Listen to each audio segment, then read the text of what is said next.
Hey friends, it's your boy BigTCGFan coming at you with another video, and today we are going to continue our fan art series with episode 4. And today we are going to go to the world of Force of Will. And the character I've chosen to draw is one of my personal favorites from Force of Will. Her name is Valentina. Alright, so let's go ahead and get started. And as usual, I speed the camera up. Like I always do when I'm drawing these, I like to start with the face and work my way around, and as usual I'll be making minor little tweaks to the character. Yeah, this character is one of my favorites. She's probably my second favorite ruler, and my first favorite being Shirazad, who I was using as my very first ruler, and then when she came out, Valentina, I moved over to her, and I still have a deck with her. It's my Wanderer deck. I did release that as part of my deck list series. It's a continually growing and evolving deck as we continue along with new sets coming out. Now what I'm doing right now is I'm drawing her very elaborate and large headpiece. It's pretty insane looking with unique style to it, so it's definitely fun to draw. I've drawn her before and I usually really have issues with her mouth. This time I think I did a decent job. Anime mouths sometimes they're very simple, and I always want to try to like put full lips and things like that on it. It doesn't always work, so we're going to tweak this out, keep doing it. As you can see, it's very long, so I can imagine if this thing were real, this headpiece, it would have to be light as a feather to actually work. So it's just fine. And it has two little side horns that come across from the back, so it's like I said, it's a very distinct piece. There's her mouth, pretty simple. And she also has a very unique hairstyle. It's very long and flowing. I can imagine in battle she wouldn't be very effective. Her powers is her ability to manipulate others, so she would, get others to fight for her, obviously. It helps when you're a very young, busty blonde girl to pull it off. So on these shoulders here, you can tell I'm definitely going out too far, for the sides of her head, so we're about to erase that and start over. Yep, can't do that. Didn't look good, so I got to redo it. So her outfit is very unique in the way it's designed. It's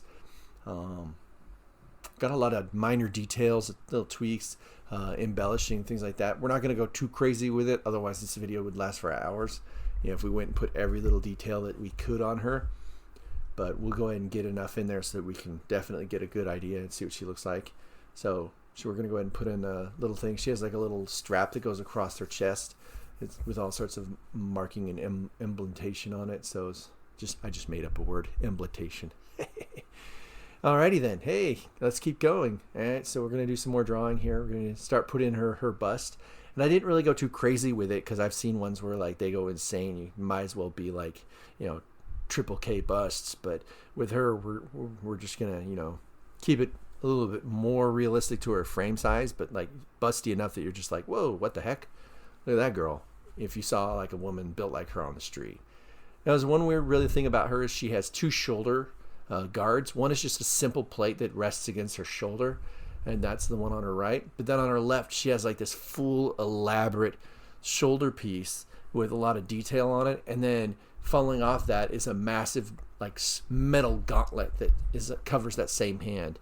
So it's kind of a weird look for her, and it's definitely like a near combat look almost, but it definitely works for her. That really works. She's just a really cool looking character. Your eyes are immediately drawn to her when you see her. So, and apparently she's a ancient spirit that's possessed multiple people. We still don't know who all, she's possessed and who she really is herself, the actual Valentina. As they just released a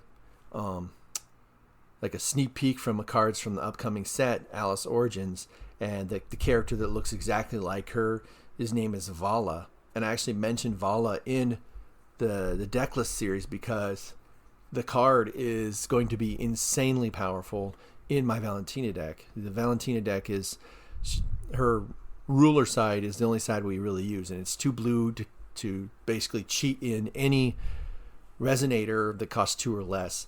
And so you can really do a lot with that. And this Vala character, she's only a 600/600, but for 2 blue, she enters the battlefield and you swap control of her with any one of your opponent's creatures. So your opponent could drop down this massive, flying dragon, and then you're like, oh, let me just swap it with you, and then you get the dragon and they get Vala. And then in my deck, I have multiple return target resonators to owner's hand, so I can bounce it back, and then voila, gain their creature and get Vala back to do it again. That little flicker, what happens, my camera only records for about 39 minutes, and then it starts a new video, so these drawing videos, I end up with 2 videos that I have to merge together, and so sometimes when you get to that point, it flickers. Obviously, you'll get it a lot sooner because I speed the drawing portion up so that you guys aren't sitting here for an hour watching me draw very slowly. That would honestly not be the best. We want to keep these videos short and concise if possible. She has a lot of weaponry on her, so we drew a little dagger, and this is Glepner. It's her regalia. And it's ironic because I don't even use Glepner in my Valentina deck. It's just not very... It's like you can put it into play. It gives like a minor buff, and then any doubles you can use to draw cards. But I'd rather cheat in Resonator for draw. It's a little vine I'm going to put on there. We'll give it a little shadowing later to give it some extra oomph. So we're just going to draw her here. Yeah, like I said, her outfit's very unique. She's wearing like pants, but then she also has like a flowing scarf-like sash thing that just kind of goes over. We're going to put in a little extra details here, some lines on her top, just to really make it stand out. Plus that you see how I angled the lines there on the one hip. That allows it to give the hip motion. It gives the drawing almost a motion so that she doesn't look like she's just standing straight at you. It's something you really want to do. So we're just putting in more details. She has a lot of hair, so we're going to put some hair lines on there. We're not going to go too overboard with it, but we'll do enough to let you know. You can see just how long her hair is as it's behind her, And then we'll go ahead and start do a little shadowing. First, we're going to do the vine, and then I'm going to just give a little shadowing to the rest of the character. And what that does is that gives it depth. Give it almost a third dimension as you go.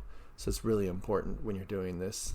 So we're just going to put a little shadowing here and there in spots where I think that if the light was above her, shadow would hit. All right, so let's put my initials down there so that you can see it, and then we'll go ahead and call it a day. This concludes my video. Make sure you like, share, subscribe, comment down below. Peace out.